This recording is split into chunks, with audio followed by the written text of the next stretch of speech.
I just got back from Kalmar taking my nursing examination, and I wanted to do an update of how it went and compare what my first thoughts were of the nursing examination in Sweden versus the nursing examination in the United States.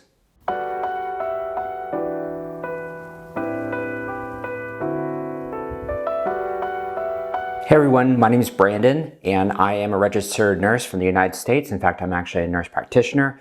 And I have taken the nursing examination here in Sweden. It's the NKSE.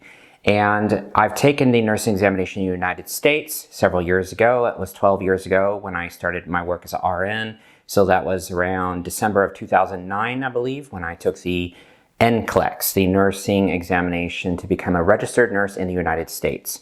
So I wanted to talk a little bit about how it went. I'll save that for the end of the video. And I also wanted to do a comparison of how the two examinations are. There's not a lot of information out there on the internet in a video form like this, so I was thinking maybe this will be helpful to those that are considering taking the nursing examination here in Sweden to get what they call legitimerad, or to be accredited to work as a registered nurse in Sweden. So the examination, the biggest difference is it is a written exam here in Sweden, whereas in America it is computer-based. So in America, when I took it, and things have probably changed, so feel free to leave any comments down below if you've taken the NCLEX in America recently, and let us know how it went for you, if there's any changes from when I took it about 12 years ago. So as I said, it was computer-based tests. It was mostly multiple choice questions as well as what's called multiple, or select that all apply. And there were between 75 questions and 250 questions. Everyone got a different set of questions. It was based on an algorithm. So as you would take the exam, if you answered right or wrong on a question, that would dictate through the algorithm what your next question was going to be. So some people were able to pass the examination with 75 questions, and some were able to pass the examination with 250 questions. Some failed with 75, some failed with 250, but the majority of us fell somewhere in between. Myself, I passed with 80 questions, so only 5 questions more than the minimum amount that you had to take.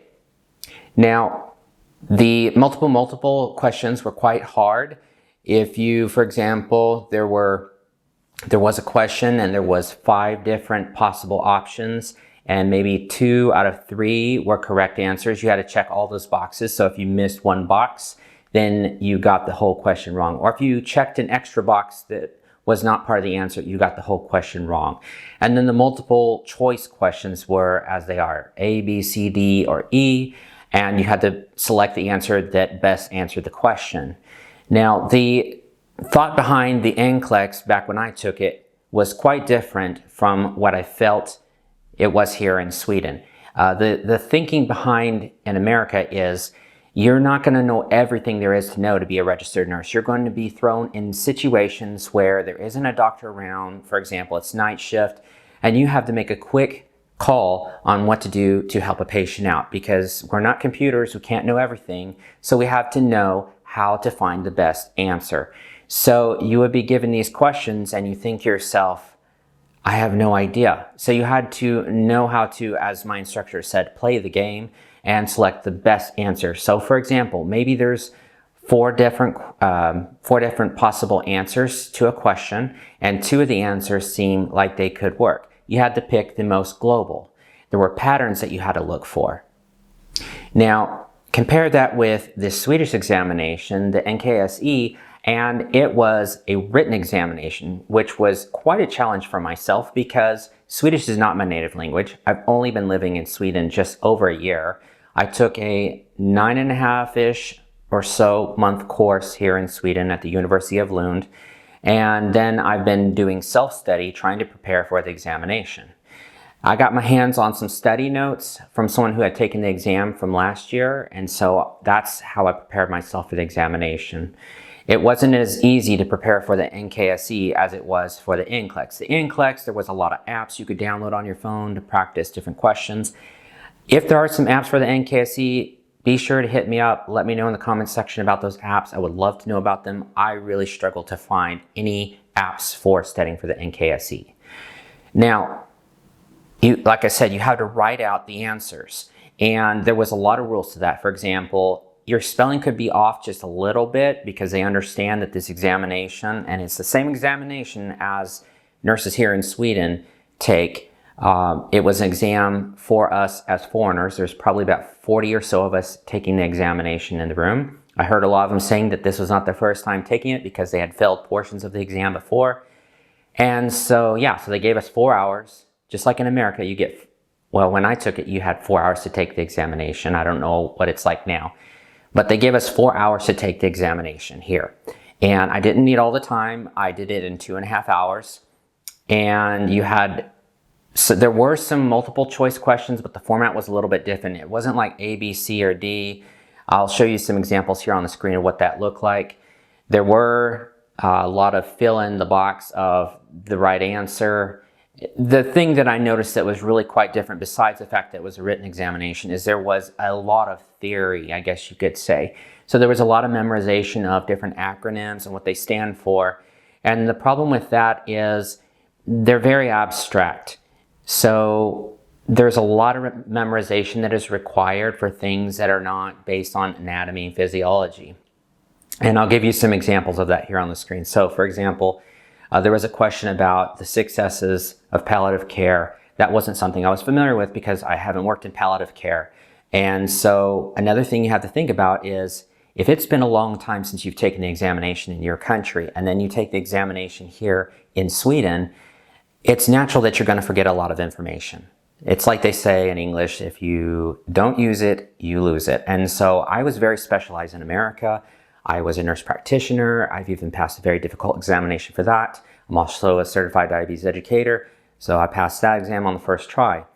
But when it comes to very broad knowledge, that was kind of a challenge for me because it's been 12 years since I've taken that kind of an examination. And so I've forgotten a lot of basic things that I haven't worked with, such as palliative care, pediatrics, that sort of thing. My base background in America was I was a neurological ICU registered nurse. And then after that, I went on to be a float nurse in the intensive care. And then I went on to become a specialized nurse in the field of diabetes. So over 12 years, there's a lot of stuff that I don't remember. So that was quite a challenge for this test.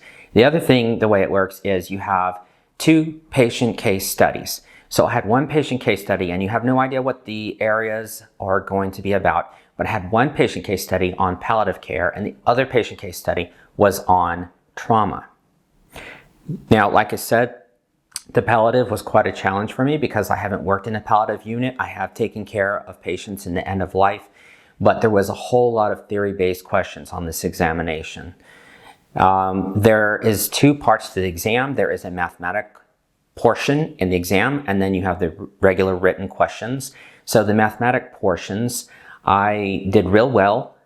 They were quite easy for me. I prepared really hard for it because I didn't know exactly what was going to be on the mathematic portion. For example, we have respiratory therapists in the United States. So the respiratory therapist takes care of things like how much oxygen is in a bottle of oxygen and the rates, and transporting the patient on oxygen from, say, a trauma situation to the hospital. So I wasn't familiar with those kinds of calculations. So I prepared myself for that because they don't have respiratory therapists here in Sweden, from what I've been told, that the registered nurse actually manages all that. So I prepared really hard for all those things. And then on the test, when I took the questions, I was very well prepared because they were actually quite easy. They were based on infusion rates, and say you've got some pills and you need to divide up the dose that's prescribed.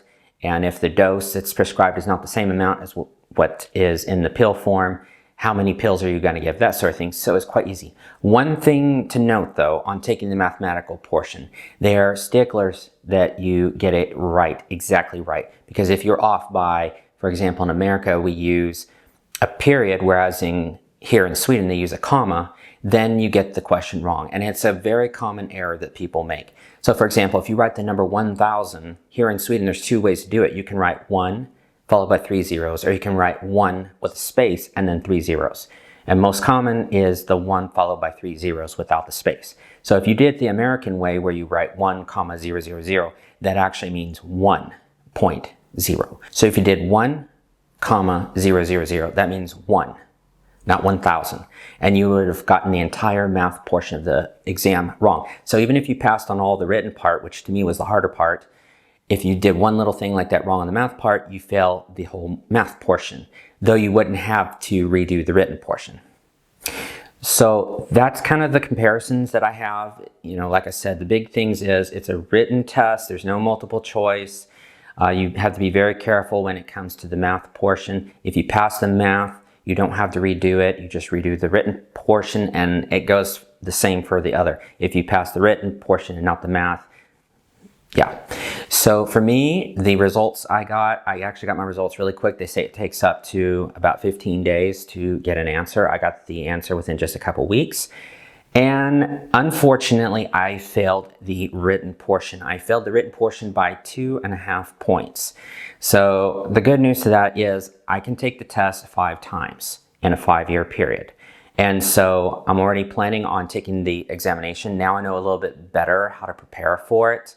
You know, I was just going into this with some study notes that somebody gave me. I haven't been through the nursing system here in Sweden to learn the way they do it here. And so there are some things that are very unique to Sweden. For example, laws regarding data, or laws regarding how you manage, for example, when you take blood and how you label it. There are different laws on the test that you have to know, and those laws are not going to work in the United States. So there was a lot of that I'm going to have to prepare for, a lot of palliative care, a lot of acronyms I'm going to have to work on memorizing. But like I said, I'll just retake the examination. I only missed it by 2.5 points, so I'm sure I'll get it the next time. The good news is I did pass the math part. So now I won't have to redo the math portion. I can just go in and take the written part and take it easy. So if you have any questions about that, feel free to let me know. Hope this video was helpful to you. If you want to see more such content, make sure to like, subscribe, and comment.